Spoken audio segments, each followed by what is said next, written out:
Shalom, selamat pagi Bapak Ibu yang dikasihi oleh Tuhan. Kita bersyukur pagi hari ini kita dapat kembali beribadah di dalam segala keterbatasan. Dan pagi hari ini mari kita akan memulai pemberitaan firman Tuhan dengan bersama doa. Bapa kami yang di surga, kami bersyukur untuk pagi hari ini. Terima kasih Tuhan Yesus untuk penyertaan-Mu sepanjang minggu kemarin hingga pagi hari ini. Badan kami sehat, hati kami penuh sukacita, dan kami siap untuk kembali dibaharui melalui firman Tuhan yang sebentar kami akan pelajari bersama. Roh Kudus, mari terus Engkau pimpin kami sehingga kami mengetahui apa yang Tuhan kehendaki melalui firman-Mu. Dan terlebih dari itu, Roh Kudus terus memampukan kami untuk mempraktekkan firman Tuhan dalam kehidupan kami. Saya hamba-Mu dalam segala keterbatasan, Roh Kudus terus memampukan. Nama Tuhan Yesus ditinggikan dan dimuliakan. Terima kasih di dalam nama Tuhan Yesus Kristus, kami siap untuk menyambut firman-Mu pagi hari ini. Haleluya. Amin. Puji Tuhan, Bapak Ibu yang dikasihi oleh Tuhan, kita akan kembali belajar kebenaran firman Tuhan. Minggu lalu kita sudah dikuatkan melalui pemberitaan firman Tuhan, tetap optimis di saat krisis. Bagaimana seorang hamba Tuhan yang luar biasa, yaitu Elia, yang Tuhan izinkan mengalami depresi dalam hidupnya, tetapi Tuhan menyatakan pemeliharaannya yang ajaib.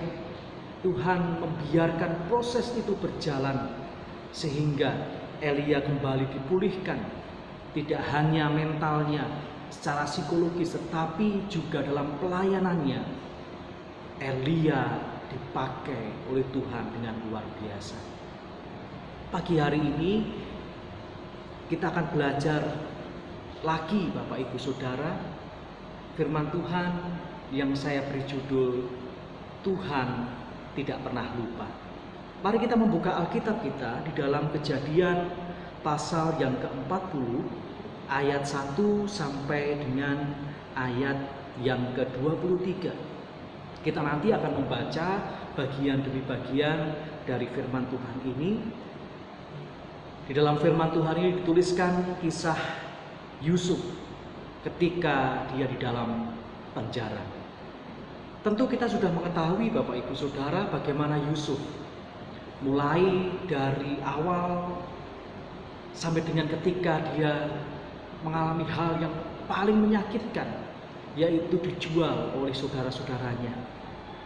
Sebelumnya dia dipukuli, dimasukkan ke dalam sumur, lalu dijual menjadi budak, sampai kepada di dalam Kejadian pasal yang ke-40 ayat 1 sampai 23, bagaimana Tuhan memproses Yusuf dengan luar biasa. Bapak Ibu sudah dikasihi oleh Tuhan, tidak ada yang suka menunggu.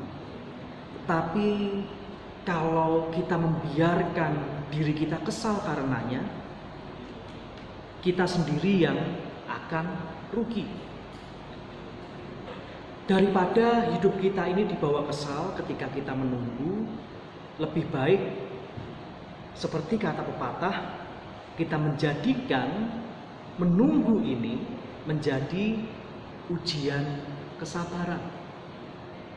Itu akan jauh lebih baik dan berguna daripada kita hanya memuaskan kekesalan dengan melampiaskan kepada hal-hal yang malah merugikan kita.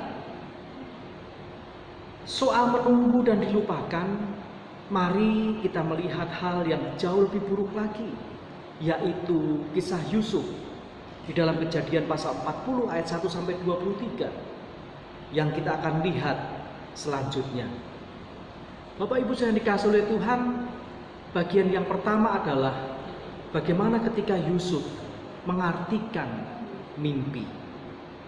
Di dalam ayat yang ke-8, Bapak Ibu Saudara, Kejadian 40 ayat yang ke-8, jawab mereka kepadanya. Mereka ini siapa? Mereka ini ahli minuman raja dan ahli makanan raja. Jawab mereka kepada Yusuf, kami bermimpi, tetapi tidak ada orang yang dapat mengartikannya.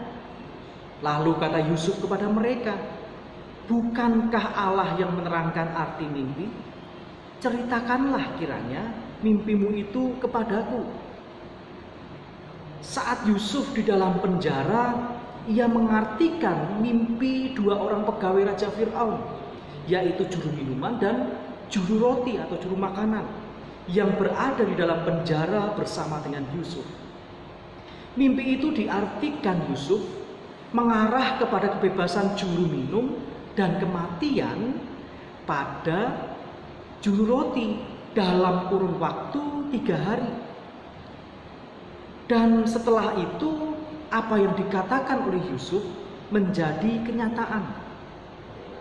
Ini merupakan karya tangan kuasa Allah yang memelihara hidup Yusuf, sekalipun Yusuf berada di dalam penjara. Yusuf di dalam penjara, yang namanya penjara semuanya serba terbatas, tetapi di situ Allah menyatakan kuasanya yang tidak terbatas kepada Yusuf dalam keterbatasannya. Bagi kita orang percaya, Bapak Ibu Saudara, kita perlu belajar dari Yusuf ini. Kenapa Bapak Ibu Saudara? Dalam kondisi yang sangat terbatas, Yusuf dalam penjara, dan mungkin sekarang ini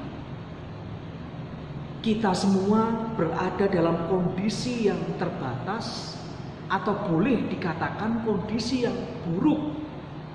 Kita tidak pernah kehilangan kuasa Allah di dalam hidup kita. Kita tidak pernah kehilangan perhatian, pertolongan dari Allah yang terus memancar dari hati Allah yang penuh kasih. Kenapa seperti itu Bapak Ibu Saudara? Sama seperti Elia dalam minggu lalu yang kita sudah pelajari, Elia juga manusia biasa.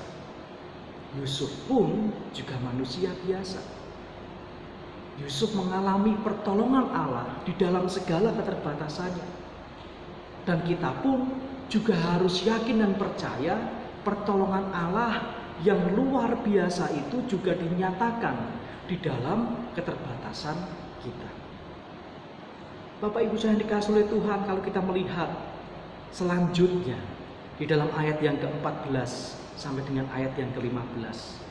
Setelah Yusuf mengartikan arti mimpi dari juru minuman dan juru roti dari Raja Fir'aun itu, ayat yang ke-14 dan 15, demikian firman Tuhan. Tetapi ingatlah kepadaku apabila keadaanmu telah baik nanti. Tunjukkanlah terima kasihmu kepadaku dengan menceritakan hal ihwalku kepada Fir'aun, dan tolonglah keluarkan aku dari rumah ini, sebab aku diculik begitu saja dari negeri orang Ibrani, dan di sini pun aku tidak pernah melakukan apa-apa yang menyebabkan aku layak dimasukkan ke dalam liang tutupan ini. Ayat 14 sampai dengan ayat yang ke-15. Setelah Yusuf mengartikan mimpi mereka, Yusuf meminta kepada dua orang itu untuk mengingatnya. Agar apa? Agar Yusuf bisa keluar dari penjara. Bapak Ibu yang dikasih oleh Tuhan, ini sebenarnya hal yang sangat lumrah, wajar. Ketika kita sudah menolong orang, muncul dari hati yang paling dalam, kita pun kadang berharap supaya orang mengingat kebaikan apa yang sudah kita berikan. Yusuf berharap seperti itu. Tetapi Bapak Ibu Saudara, kalau kita melihat ayat-ayat berikutnya, Yusuf dilupakan. Bagi kita sekarang Bapak Ibu Saudara, bagi kita orang percaya, kita yang sudah menerima kebaikan Allah melalui Tuhan Yesus, hendaklah kita mengingat kebaikan orang lain yang pernah kita terima. Hal ini mungkin sudah jarang terjadi. Karena bagi sebagian orang mungkin berpikir bahwa ketika dirinya mendapat kebaikan itu sesuatu yang wajar. Apalagi kita berkata mungkin, aku tidak minta kok, aku diberi kok. Ya sudah, aku terima saja. Setelah itu kita lupa. Dan lebih, maaf saya harus katakan ini, konyolnya kita melupakan kebaikan Tuhan. Karya Allah melalui Tuhan Yesus dalam hidup kita itu sungguh luar biasa. Tetapi kadang kita menganggap bahwa apa yang sudah dilakukan Allah itu sewajarnya. Lalu kita berpikir, ya sudahlah, namanya juga manusia, tidak lepas dari salah, tidak lepas dari dosa. Tetapi karena kasih Allah kita diselamatkan, ya sudah, ya aku begini ini. Tentu Bapak Ibu Saudara, kita tidak bisa berpikir seperti itu. Saya dan Bapak Ibu Saudara mengingat kebaikan Tuhan, atau bisa dikatakan kita berbuat baik bukan supaya, tetapi karena kita sudah menerima kebaikan dari Tuhan saja. Oleh sebab itu kita menggunakan hidup kita mengambil bagian dalam pelayanan, kita gunakan sebaik-baiknya. Dasarnya apa? Karena kita sudah menikmati kebaikan Tuhan. Kembali lagi ke kisah Yusuf Bapak Ibu Saudara. Di dalam ayat yang ke-23, Yusuf dilupakan. Tetapi Yusuf tidaklah diingat oleh kepala juru minuman itu, melainkan dilupakan. Setelah sang juru minum Fir'aun itu mendapat kebebasan, ternyata ia melupakan kebaikan Yusuf di dalam penjara. Nah, Bapak Ibu Saudara, kita bayangkan, seandainya saya dan Bapak Ibu Saudara berada di posisi Yusuf, tidakkah kita merasa kesal? Tetapi kita akan melihat lebih jauh bagaimana respon dari Yusuf. Ini poin yang sangat penting. Respon Yusuf. Selama 2 tahun kebaikan Yusuf dilupakan oleh juru minuman Raja Fir'aun. Dan selama itu pun Yusuf tetap berada di dalam penjara. Apa yang dialami Yusuf adalah suatu contoh ekstrim bagaimana kita harus bersabar ketika dilupakan. Pada saat kita merasa kesal, penantian beberapa menit akan terasa begitu menyiksa. Tetapi Yusuf tidak membiarkan dirinya dikuasai oleh emosi atau dendam, sakit hati, dan hal-hal lain. Tetapi Yusuf memilih untuk tetap hidup, menikmati pertolongan Tuhan dalam hidupnya. Bapak Ibu Saudara, kenapa Yusuf bisa seperti itu? Karena Yusuf sadar Yusuf sudah mengalami penyertaan Allah di dalam hidupnya. Kejadian 39 ayat yang kedua, Bapak Ibu Saudara. Tetapi Tuhan menyertai Yusuf sehingga ia menjadi seorang yang selalu berhasil dalam pekerjaannya. Maka tinggallah ia di rumah tuannya, orang Mesir itu. Kejadian 39 ayat yang kedua ini ketika Yusuf bekerja kepada Potifar.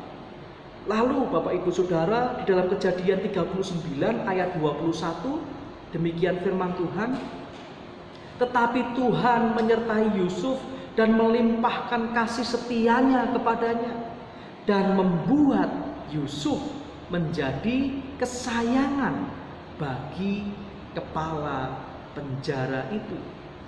Yusuf sungguh menyadari dalam proses yang tidak mengenakkan sekalipun, Allah ada besertanya. Yusuf mengerti bahwa apapun yang terjadi, imannya tidak boleh goyah dan terus hidup berpusat kepada Allah. Itu respon dari Yusuf. Sekarang Bapak Ibu Saudara, bagaimana dengan kita? Apakah sekarang ini kita tengah diuji menghadapi batas-batas kesabaran kita sekarang ini? Apakah situasi sudah membuat kita kesal dan tertekan sehingga mulai kehilangan kesabaran? Atau apakah orang-orang di sekitar kita tengah menguji kesabaran kita? Bahkan kita merasa kita sedang dilupakan oleh seseorang yang dulu pernah kita tolong ketika mereka dalam keadaan susah, dan sekarang ini kita dalam keadaan yang susah, orang itu lupa kepada kita. Atau bahkan di tengah situasi kondisi sekarang ini kita merasa dilupakan oleh Allah. Ini saatnya bagi kita untuk melihat kisah dari Yusuf. Ini saatnya bagi kita untuk meresponi keadaan seperti ini, sama seperti ketika Yusuf meresponi keadaannya yang serba terbatas, serba tertekan, dan dilupakan. Bapak Ibu Saudara, Allah sudah berjanji di dalam Ibrani pasal 13 ayat yang kelima bagian B. Karena Allah telah berfirman, Aku sekali-kali tidak akan membiarkan engkau, dan Aku sekali-kali tidak akan meninggalkan engkau. Bapak Ibu saya dikasihi oleh Tuhan, Tuhan tidak pernah lupa. Walaupun sekarang ini kita menghadapi keadaan yang begitu sulit, kita berpikir, aduh, aku harus berdiri sendiri, tidak ada orang yang peduli. Ingat Bapak Ibu Saudara, Allah sedang memproses kita. Supaya apa? Kita terus merasakan penyertaan-Nya yang ajaib dalam kehidupan kita. Sadarilah bahwa dalam kondisi yang tidak mengenakkan sekalipun, mari kita terus pegang teguh janjinya bahwa sesungguhnya Allah ada bersama dengan kita dan Ia tidak pernah melupakan kita. Yusuf, walaupun ia dilupakan, waktu Allah yang terbaik, Allah mengangkat Yusuf dari penjara, menjadikan Yusuf orang paling berkuasa di Mesir pada waktu itu. Ya, rajanya memang Fir'aun, tetapi yang menggerakkan kerajaan Mesir pada waktu itu adalah Yusuf. Waktu Tuhan yang terbaik, Bapak Ibu Saudara. Ingat, Tuhan tidak akan pernah meninggalkan kita. Dan kita bandingkan dalam Yesaya pasal yang ke-30. Yesaya pasal yang ke-30 ayat yang ke-20, demikian firman Tuhan. Yesaya pasal 30 ayat yang ke-20. Dan walaupun Tuhan memberi kamu roti dan air serba sedikit, namun pengajarmu tidak akan menyembunyikan diri lagi, tetapi matamu akan terus melihat Dia. Saya lanjutkan sampai dengan ayat 21. Dan telingamu akan mendengar perkataan ini dari belakangmu. Inilah jalan, berjalanlah mengikutinya, entah kamu menganan atau mengiri. Poinnya adalah, walaupun dalam segala keterbatasan, Tuhan pengajar kita akan terus ingat siapa kita dan akan terus memimpin kita. 1 Korintus pasal 15 1 Korintus pasal 15. 1 Korintus pasal 15 ayat yang ke-58. Demikian firman Tuhan. Karena itu, saudara-saudaraku yang kekasih, berdirilah teguh, jangan goyah, dan giatlah selalu dalam pekerjaan Tuhan. Sebab kamu tahu bahwa dalam persekutuan dengan Tuhan, jerih payahmu tidak sia-sia. Ketika kita berdiri teguh, tidak goyah, selalu tetap dalam pekerjaan Tuhan, persekutuan kita tidak akan sia-sia. Apa yang Bapak Ibu Saudara sudah tabur, Tuhan ingat.